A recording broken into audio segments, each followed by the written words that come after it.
آج کا موضوع ہے رات میں اپنے گھر، کمروں اور دیگر جگہوں میں جھاڑو لگانا، زور سے کپڑا جھاڑنا، اسی طرح اپنے ہاتھوں اور پیروں کے ناخن کاٹنا شرعاً کیسا ہے؟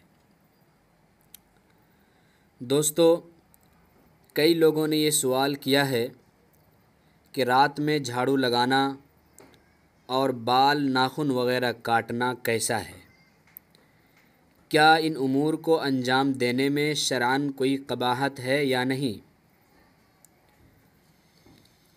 دوستو، یہ بات ہر کوئی جانتا ہے کہ ہماری شریعت مطہرہ ہے، جس میں پاکی اور صاف صفائی کی بڑی اہمیت ہے۔ چنانچہ حدیث کے اندر پاکی اور صفائی کو ایمان کا نصف حصہ قرار دیا ہے۔ یہی وجہ ہے کہ مذہب اسلام کے تمام ارکان پاکی اور صفائی کے ساتھ ہی انجام دیے جاتے ہیں۔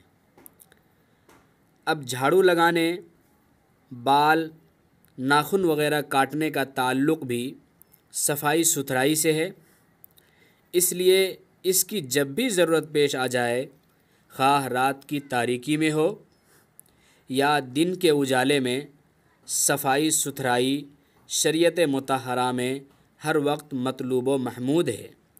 لہذا ہر وقت ان امور کو انجام دیا جا سکتا ہے، شرعاً کوئی قباحت نہیں ہے۔